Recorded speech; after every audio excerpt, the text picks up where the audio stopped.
Oh my god, it's another one. Hello, hi. Zach and I, the hosts of Oldie Buddy Goodie, we are still on break for another 2 weeks. And over those 2 weeks, if you thought we were done with dropping Evil Dead reviews, you were wrong, because we've got 2 more coming out, starting with this one. It's the 2013 remake of Evil Dead. And then next week, we're going to be doing Evil Dead Rise to wrap it all up before we're back to talk about movies from the 70s, which is going to be very fun.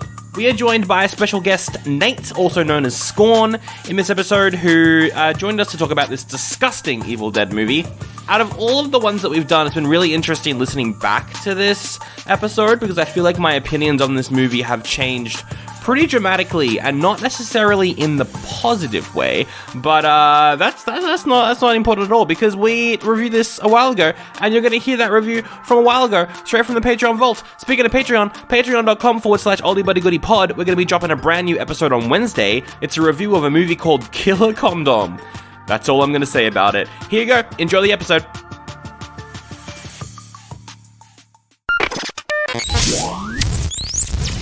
Oh, I will tear your soul apart, Daddy.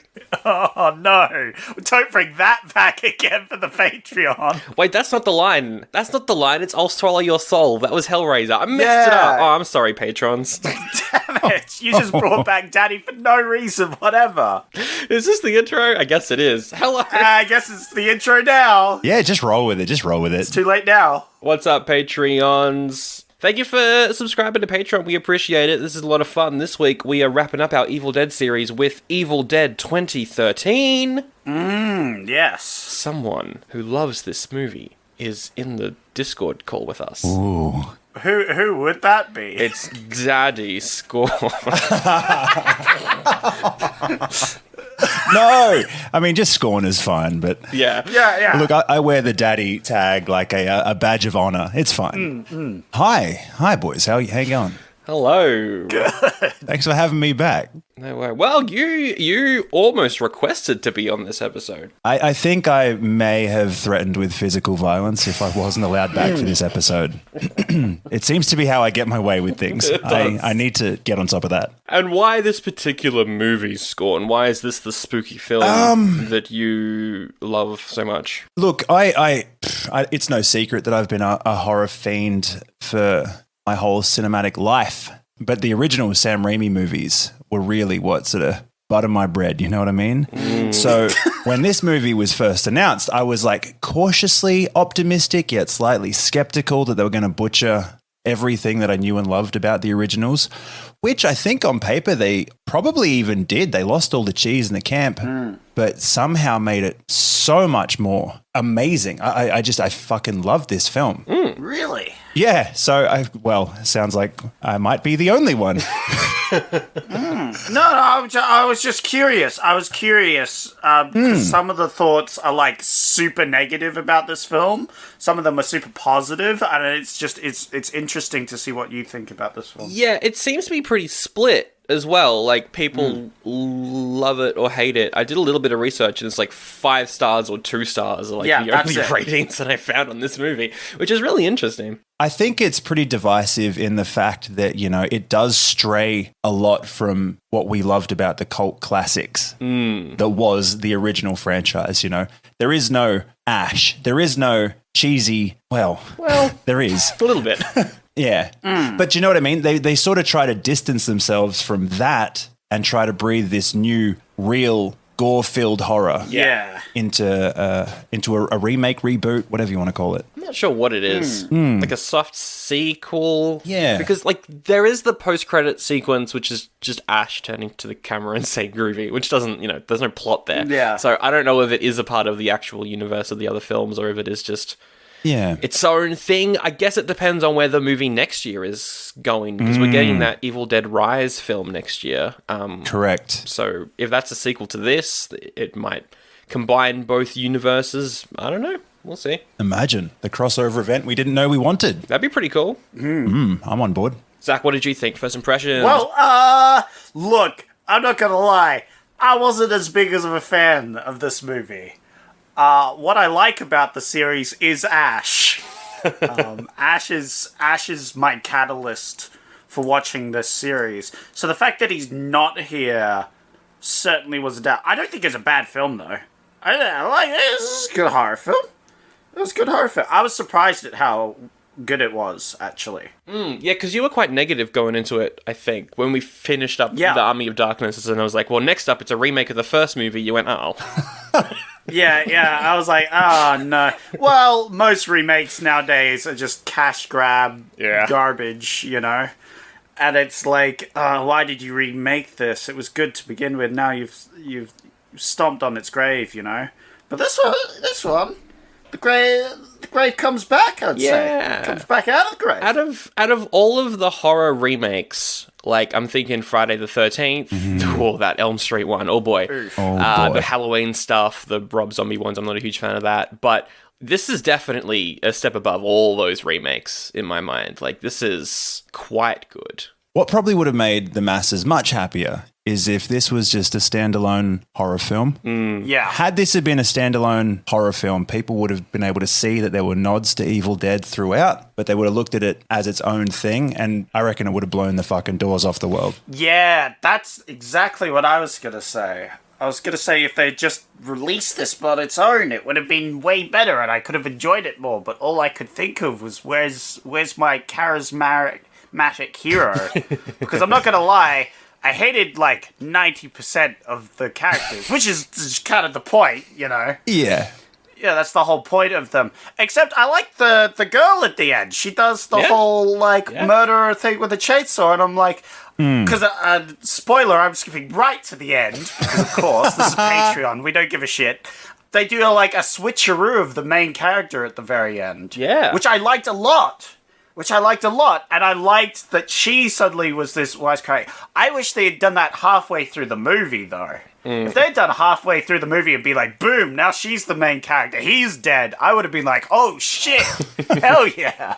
I would have been way more down. But they only pull it at the very end, and I was like, ah, man, I quite liked her as a character. there is a lot of call for a direct sequel with her as the main character as well. I've seen a lot of people just clamoring for that. Yeah, her as Mia was unreal. Yeah. Look, I love Elijah Wood, but Wood? I didn't feel he was. I didn't feel he was good in this. He did look like Elijah Wood, this is true. Yeah, he did. I can't unsee it now. Then again, T.J. Miller's performance was quite good. What did you guys think? Oh, no. I am only now realizing that this film is just full of A-list lookalikes. Yeah. All-star cast. Let's go. Yeah. That character, though, what was his name? Eric, the blonde guy? Eric, yeah. I was mad at him the entire time. Oh, my God. But to be fair, he did cop it the worst out of everybody by a country mile. Oh, yeah. Before we get any more in depth, we probably should let the audience know who haven't seen the movie a little bit about the plot. Scorn, what is the general kind of story going on in this film? A group of friends gather at a cabin in the woods to help their friend Mia, or Maya, try and overcome her drug addiction by helping her go cold turkey. You know, trapping her in a secluded cabin and forcing the addiction out of her through sheer, I don't know. Anyway, her estranged brother comes back. Friends who've been there, done that with her before, apparently are all there for another go around to try and get her to get off the gear. That's sort of like the loose premise of why they're there. Mm-hmm. Book found in the basement. Turns out that book is the Necronomicon. What? Uh-huh. Yeah. Unbelievable. Yeah. Even against everyone's better judgment, our good friend Eric thinks it's a great idea to unbound a book that's wrapped in barbed wire and skin and somehow bleeding and read from it. Yep. Seems like a good read. Yeah. I don't see anything wrong with this. If I'm being honest, curiosity would probably get the better of me too, and I would also be quite tempted. I might be Eric in this situation. Yeah. I don't know if I would read the words though. Just think them out loud. Just think them. Yeah. Why does he need to read out loud? Second off, after watching this movie, I'm definitely not going to do that. That seems like a terrible idea.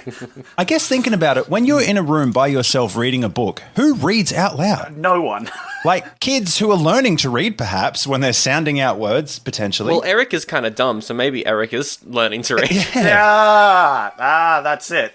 Yeah, maybe. That's Eric's character arc. He's learning how to read. The only characters that read out loud are children or movie characters characters that need to progress the plot forward. Yeah. Those are the only two people. So then, yeah, after that, a bunch of Deadites being all creepy and lots of gore. That's the whole film. Yeah. Lots of gore, hyper gore. It's wonderful. The gore was certainly quite good in this film. It was. There's a lot to unpack too. It's very, because like at this point, 2013, in terms of gory, high budget horror films, there was Saw, and is that it? To this level, I think, yeah, 100%. Yeah. Yeah. No, in terms of gore, this was the top dog of its time, I feel. Yeah, everything's coated red. You know, it's grimy, it's gross. There's so much blood just everywhere at all times. I don't think there's a single scene after, like, the Necronomicon stuff. Maybe it's, like, halfway through the movie, and then for the rest of the movie, there's, like, always blood on screen. Yeah. Just always. It's great. And it looks really solid as well. I mean, some of those later Saw films have very obvious CG blood. There's none of that really. Like, I would assume that some of this is computer-generated gore, but you can't really tell. Oh, I hated when they ripped their arms off or cut them off. Those were very, very just not comfortable for me. I was like, oh, that is a good effect. Yikes. There is that one particular scene with the electric roast carver and an arm. Which, based on that response, gives you a great idea of how visceral it was.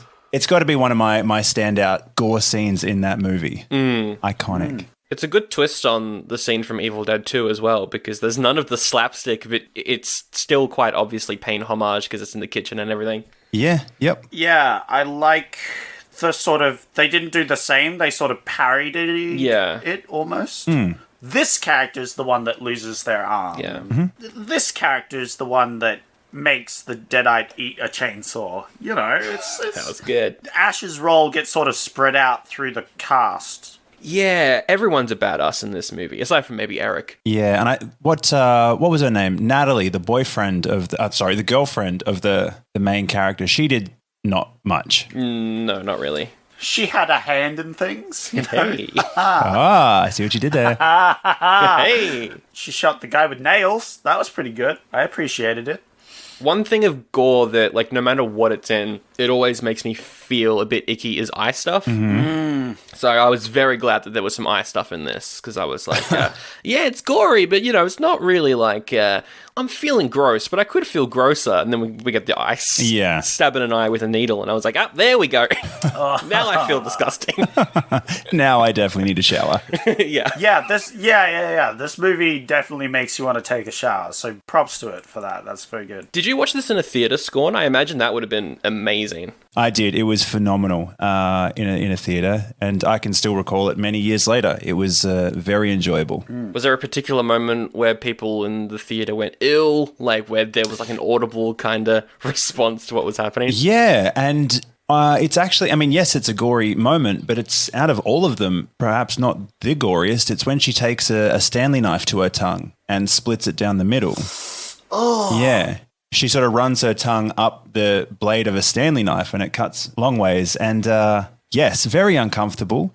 Really cool if you're a sicko like myself and enjoys that sort of thing in a movie. Oh, yeah. But that moment is what got a gasp out of the audience. That's interesting. Yeah, that's the one out of all of them. Yeah. There's that moment where someone's hand gets like Split. torn apart, right? With a crowbar, yeah. Right down the middle. Yeah. I am trying to recall, there was another moment. I'm just not sure if it was me enjoying that moment or if it was a crowd reaction. It was definitely the crowbar to the hand splitting. That was rough. Yeah, what a moment. It must have been the face with a piece of glass as well.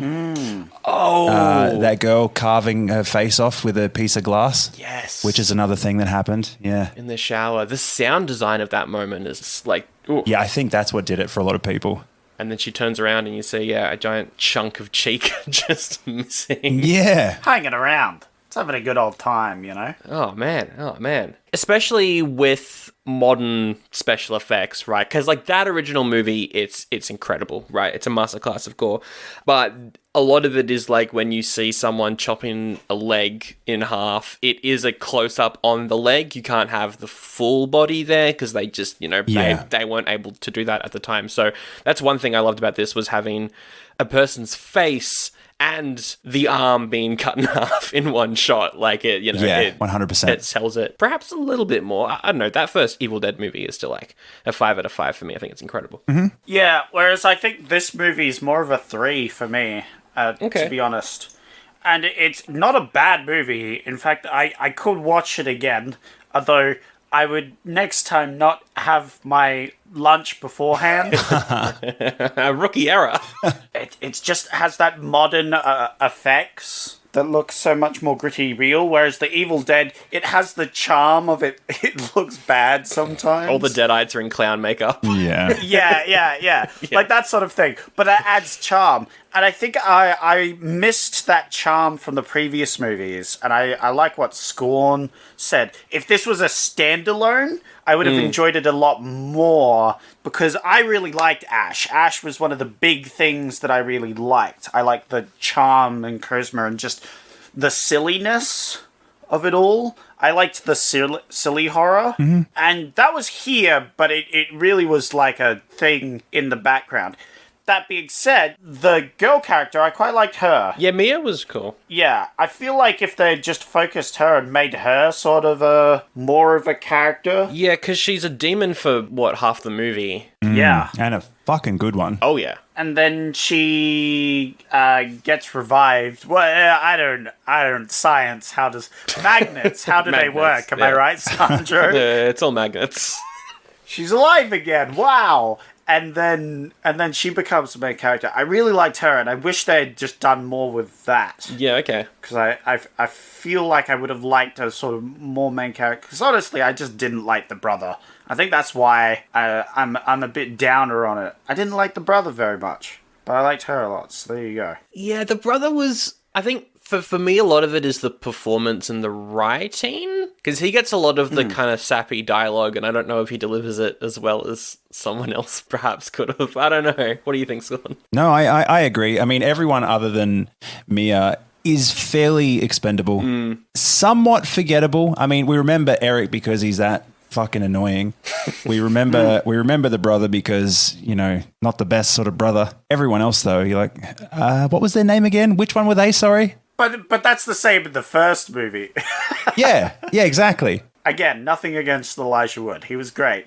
But the sappy story didn't help, I think. Because Ash goes through the whole movie like, oh, my friends just died. Well, that's a bummer. Moving on. It's just watching a man get more and more tormented, and he just loses his mind by the end of the second film. Yeah, if he had a bit more bravo about everything, I think I would have liked it a bit more. But like, yeah, He didn't really have that. He didn't have that alpha persona. You know, yeah, he's a brother, and I feel like he's supposed to be the lead in this movie, or at least that's what they're pushing for. But there's nothing standout about him as a character. There is no hero factor. There is no bravado about him. He's just another guy. Yeah, whereas I think the sister actually had that sort of bravado. Sure, yeah, 100%. She had to stay with her sick mother, then she got into drugs, but she's trying to get over the drugs, you know, she's like battling, she's fighting, and then she has to deal with the devils. She has that sort of bravado, that sort of hero quality. Yeah. Which I liked from the first one. Yeah. It's interesting comparing it to the first one as well, because I think, like, 80s horrors in general, they don't care at all about character. They're just a bunch of meatbags. We're going to put them in a house. If someone likes one of the characters, you'll probably see him again in a sequel, but we're not going to really bother with any backstory. Yeah. Whereas in this movie, and it's the same with most reboots, I mean, that's one of the reasons why that Nightmare on Elm Street reboot is so awful, because it adds just completely useless backstory to everybody. Oh, yeah. There's a little bit of that here, but it maybe bogs down the first 20 minutes. But after that, they kind of forget about a lot of it. Oh, yeah, that goes out the window. I like the intro where they all meet up and then they're like talking like smack to each other. Yeah, whoever wrote that dialogue has clearly never talked smack to anyone before. Yeah. Oh, God. Well, it is written by Fede Alvarez, who is also the director. He co-wrote it with the guy that he wrote the Don't Breathe movies with. Right. And I think this was the first English project that they worked on, so I think there's a little bit of that kind of in play. You know, it's their first time writing an English movie, and with the debut film, sometimes the dialogue's not great straight out the gate. And that's okay. It's okay. That's okay. I mean, that first Evil Dead movie is pretty awful dialogue. So. Yeah, it is. That bit's forgivable. I physically cringed when they were talking at the start, when they were like, "Oh, you're a doctor?" And it's like, "No, I'm a nurse." It's like, That nurse is like the only cast member that I really recognize. I was like, oh, she's from Cloverfield, and she does nothing for the whole film. Nothing. No, she tranquilizes the sister, and then the sister just gets up. I was just looking into the script, and yeah, the director and writer, they co-wrote the script, and then the studio brought in this third guy to quote-unquote Americanize the dialogue because Oh, no. English isn't the writer's first language. I think it might have been that person's fault. Yeah. Yeah, no. Oh, that sounds right. The writer of Jennifer's Body. That's a good movie, though. Not for its writing. Yeah, no, not for its writing. I do want to talk about the directing for a bit, though, because Fede Alvarez, what he went on to do, Don't Breathe, like, he's really good. I like the general look of this movie. I think it's shot really well. The atmosphere is great. He does a great job with the lighting. There's a lot of pretty cool, like, dark moments with the light coming in through the window, and then, yeah, it looks amazing. And then, of course, the blood rain sequence just looks incredible. Yes, it does. His style, the way he shoots and frames and everything is actually incredible. I am a big fan of the aesthetic that he manages to achieve with his movies. I want to get your thoughts on one thing. The air raid siren that plays during spooky moments. Yeah. I think it's almost synonymous with spooky moments in most movies these days. I'm almost desensitized to it in that I'd be more aware if I didn't hear it. Do you know what I mean? It didn't rub me the wrong way at all. I stand this whole everything about this movie, sound engineering wise. So it wins in my book. That's interesting. Yeah, I don't really think about it. I've only now realized that there was it in the movie. And I'm like, oh, yeah. Yeah. And I'm actually lost in thought thinking about it now. I'm like, holy shit, you're right. That was a thing that was very, very prominent in that movie. And I didn't sort of even realize until you mentioned it just then. But I think it worked like a treat. Yeah. Yeah, there you go. The only thing that really I noticed about the sound, particularly, was the cicadas. Whenever I hear that, like, at, like, the start of the movie, you know, when everything's calm and normal and things...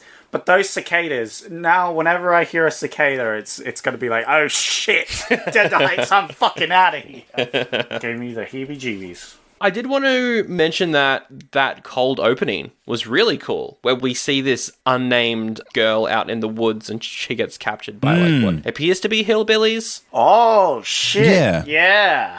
Yeah, what I really enjoyed about this movie is that it really didn't take long to get started at all. Yeah. It opens hectic. Yeah. That was pretty great. Yeah. I like the whole thing, and then we think, oh, she's being tortured by these evil Telfos, but haha, joke's on you, she was the evil the whole time. With one of the best reveals, she's talking with the dad, and then just very casually says, but I'll swallow your soul, Daddy. And the music cuts out and you're like,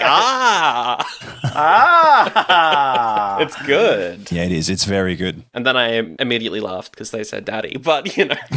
No, that was very silly. There was some nice, silly little things in here, which was a nod to the sort of sillier side of things, which I quite liked. Like, eat this with the chainsaw. I was like, there you go. That chainsaw scene was great. Oh, it was. Yeah. It really was. Go back to hell. I must admit, I did laugh when the brother gives Mia the necklace, which is a big part of the first two Evil Dead movies, is the fact that Ash gives his girlfriend this necklace. I did laugh at that, because then she immediately throws it away, and I'm like, they're doing that thing that reboots like to do. Yep. Yeah, it's like, what is this shitty necklace? Fuck this shit. There's some changes from the original as well. The Necronomicon does not have a face in this one, which I think was a pretty cool decision, that definitely made it less comedic. Yeah, I mean, and if you're leaning to a serious movie or a more serious tone for your movie, you've got to sort of sacrifice some of those things. Yeah, I liked that the guy tried to burn it, which of course was the answer to solving it in the first movie. The guy goes and burns it, and it's like, it doesn't burn, and I'm like, oh shit. That's not good. Uh-oh. So that's a change. I think the evil force that you see the POV of kind of running through the woods, that's got a voice in this one as well. That was a cool change. Yeah. Yeah, there were some subtle whispers as it was traveling, which, was very absent in the originals. I wish they'd done a few more of it, because we didn't see too much of the POV. There's that moment, I think, where Mia is standing in the living room with a shotgun. And we have one of those moments with the POV as it rushes up to the door and bursts the front door open, and then everyone's engulfed in wind. And Yeah. That's good. yes. Oh, the tree scene is updated, but there is still a tree rape, which is interesting that they included that, because I'm pretty sure Sam Raimi in 2013 was talking about how he regrets putting that in the movie. Yeah. Yeah. Still quite uncomfortable. Oh, it is. Yeah. So that's in there. There's a moment where a character pees their pants, and I wrote down very realistic color in my notes. Oh. Pissing honey. Your number one. Great peeing pants effects. It was very good. It was very good. I mean, you're a professional on the subject, so Of peeing your pants? I'll take it. Yeah. I think that's all my notes, yeah. As I was making some mental notes myself when I watched this last week, I was writing down the names of all the characters, and I feel like this is probably a known fact, and I'm just a bit late to the party. But we have David, Eric, Mia, Olivia, and Natalie. And if you take the first letter of each of those, it spells out demon. Oh. Which to me was an incredibly cool little tidbit. Whoa! I didn't know that at all. Yeah. that is very cheeky. That's a lot of fun. Yeah, so I thought that was a really cool little, factoid for you. Oh, that's a cool little secret. Oh, I like as well at the start, they're like, for the demon to rise or something, 5 people need to be sacrificed. And because Mia technically dies and then is brought back, it is 5 people at the end. And they don't ever do the thing where she's like, oh no, my brother died, that makes 5 people, the demon's coming. They expect the audience to remember. Yeah. Yeah. Yeah, it was good. Most of this movie was shot in order too. And that was because of the amount of blood that was used throughout the movie just got more and more intense as the movie progressed. It saved them having to worry about continuity issues and things like that. Yeah, okay. Which is pretty cool. Yeah, well, I mean, after the actors died, they can't have them film any shots again, right? That's right. Once you're dead, you're dead. That's science. Yeah. Oh, apparently there is no CGI in the movie at all. I'm just in the trivia page here. They use some to touch up some of the effects, but there's no, fake blood spurts or anything. Yeah. So that's great. I did either read or watch an interview with Fede, that as an homage to the original, which was entirely practical effects, he was aiming to do exactly the same. Yeah. Is there anything else? No, none other than, I personally love this film. I think it's phenomenal. The acting, not the best. Some of the line delivery, not the greatest. But all in all, as far as a horror film goes, a high budget, balls to the wall, high gore-filled horror movie, there is nothing to not love about it for me. For me, it ticks all the boxes. Honestly, I was a bit harsh on this film, I think. I'm going to bump my score up a bit. Yeah, it's just I really miss Ash, and I didn't like the characters very much. Yeah, him having his little cameo, his little 2-second groovy right at the end, that was apparently, or people are theorizing that was his approval of the movie. And, what more do you need? You got the big man himself. Zach, oldie or a goodie, what do you think? Oh, definitely a goodie. Definitely a goodie. It made me feel disgusting. Excellent. and filthy. I'm now a filthy boy. That's the high that I always chase with these movies. So Yeah. Just feeling gross. You want to be a filthy boy? Yeah. yeah, I need a sponge bath at the end of every viewing. I live for it. Yeah. It's good stuff.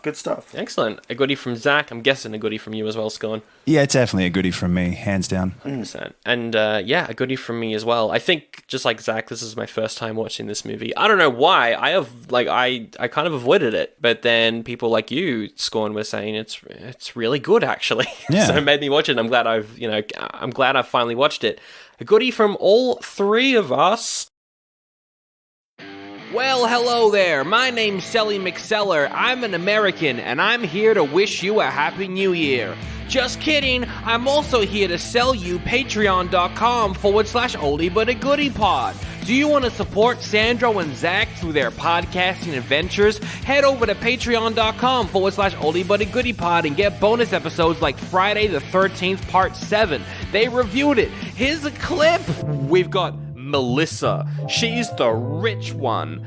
I called her Princess Diana in my notes because she looks like Princess Diana. Not saying Princess Diana's mean, I'm just saying that what she was wearing looks very similar to something Princess Diana would wear. I'm gonna hit you with a what the fuck, Sandro? That's fucked up. And then the other characters... Whoa. Before we move on, for you saying something even worse than before, I want you cancelled on Twitter for saying that that character was Princess Diana. That guy, she looks like she's dressed like Princess Diana. I don't know what to say. They're a bitch character. She's the rich bitch. I guess.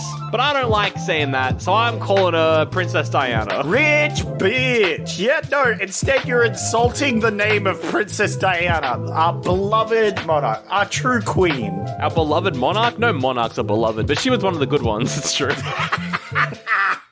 Oh my god, that was such a great clip, and you can head over to patreon.com/oldie buddy goodie pod to get every single Friday the 13th review, including that one of number 7. It's Spooky Ookie, and I'm Sally McSeller. I'm an American. Oh, by the way, head to Patreon. You can also get ad-free and bonus episodes of the main show. That's crazy. And one bonus episode a month. Sometimes 2 if they're doing a special event. It's fucking amazing. Oh, I swore I should have done that. Yeehaw!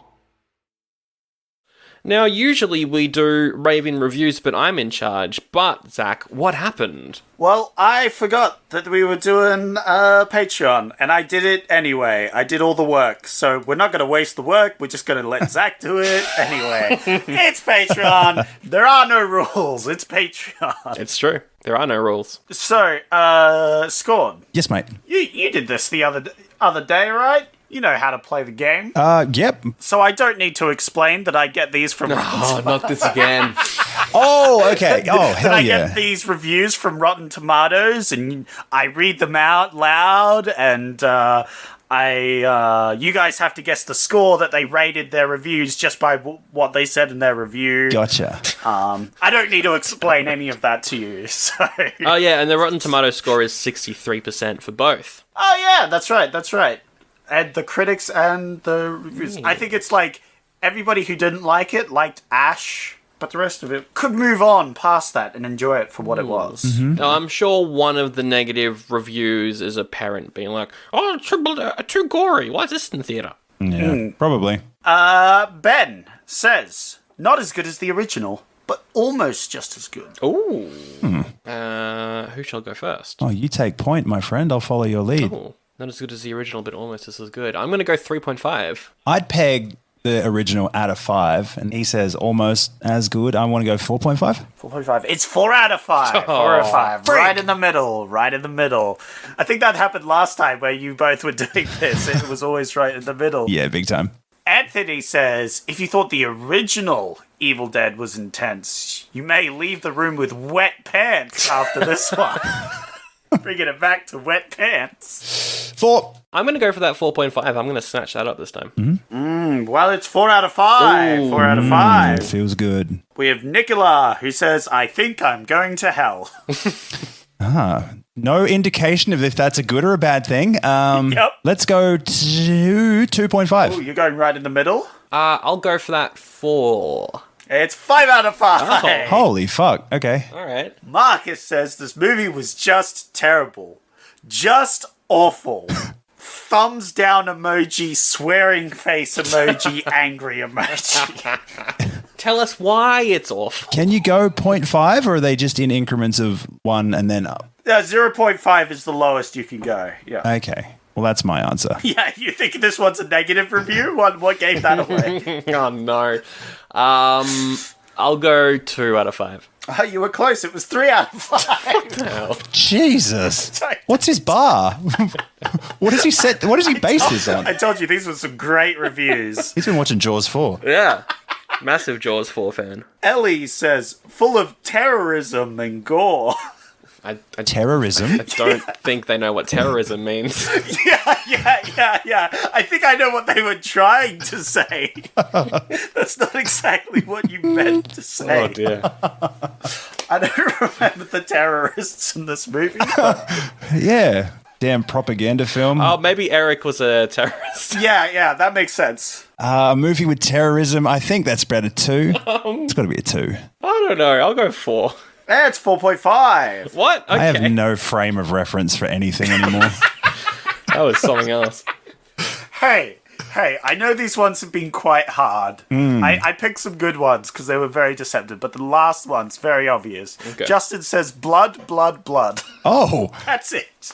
you're right in the obvious part. Clearly, he rated that 4. Yep, okay. I'll go for a 5 out of 5. It's 4 out of 5. Oh, baby, let's go. Nice. Boom. There you go. Well, there we go. Scorn's on 2 points. I'm on 1. You won. Congratulations. Snatch the How crown. about that? We're one apiece. But it's on Patreon, so it doesn't count. Oh, yeah, good point. Damn it. Yeah, unlucky. I'm still a loser. You're always a winner in our hearts. Oh, stop it. Not outside our hearts, though. No.